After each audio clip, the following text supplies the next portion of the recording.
The alien girl needed her armor removed to breathe. His reaction changed everything. The wind howled across the barren landscape, carrying with it the sting of sand and the weight of desolation.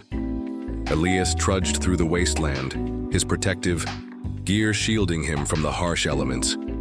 The world had changed drastically since the cataclysm, leaving behind ruins and memories of a once thriving civilization. As he navigated the treacherous terrain, Elias's attention was drawn to a faint, rhythmic sound, barely audible over the wind's roar. Curiosity piqued, he adjusted his course toward the source.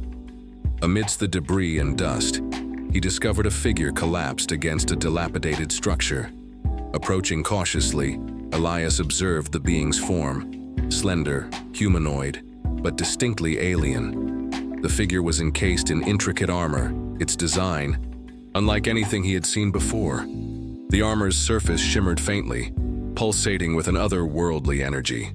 The alien girl's breathing was labored, her movements sluggish. She reached out weakly, her voice a mere whisper. "Please, help, can't breathe."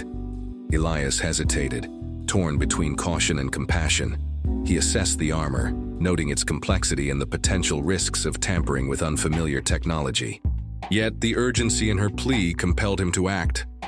"Hold on," he said, kneeling beside her. "I'll do what I can." With careful precision, Elias examined the armor's mechanisms, searching for a release or access point.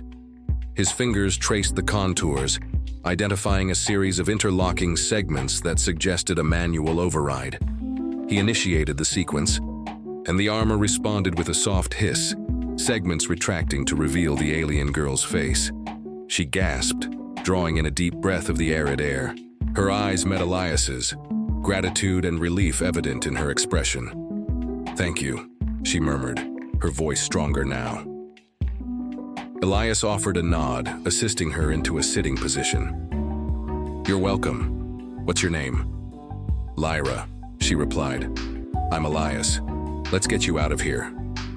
Wired +3 Wikipedia, punch through The Guardian +3.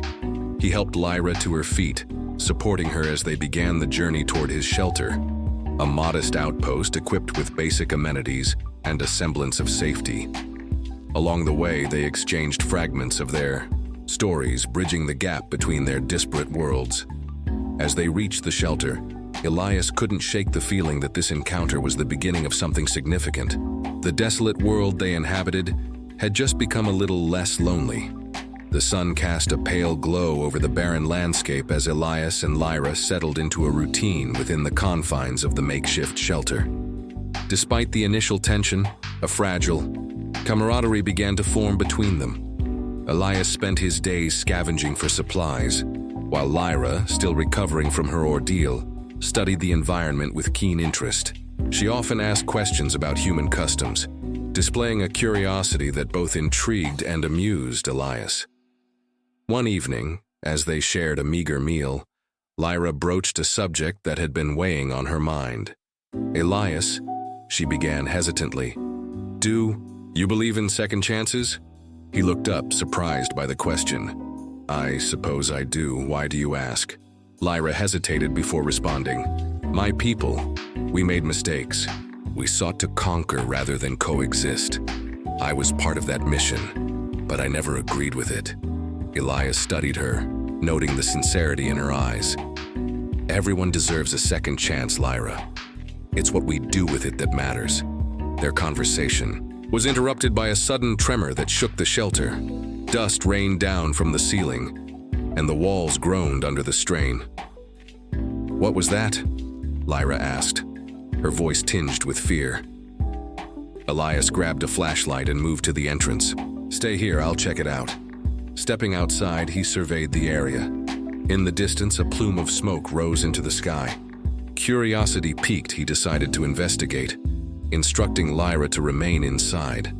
As he approached the source, Elias discovered the wreckage of a spacecraft, its design unfamiliar. Among the debris, he found a distress beacon emitting a weak signal.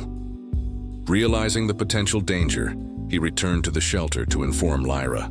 Upon hearing the news, Lyra's expression turned grim. "That's one of our ships. They must be searching for me. Elias frowned. Do you think they'll pose a threat? If they find me, they'll consider me a traitor, she admitted. We need to leave. Together, they packed their belongings and set out under the cover of darkness, aiming to put as much distance as possible between themselves and the crash site. Their journey was fraught with challenges, treacherous terrain, scarce resources, and the constant fear of pursuit. Despite the hardships, Elias and Lyra grew closer, their bond strengthening with each passing day. They shared stories of their pasts, dreams for the future, and found solace in each other's company. One night, as they rested in a secluded cave, Lyra turned to Elias. Thank you for everything. I don't know what I would have done without you. Elias smiled. We're in this together, Lyra. We'll find a way to survive. Unbeknownst to them, a tracking device from the wreckage had activated, sending a signal to Lyra's people. Their journey was about to become even more perilous.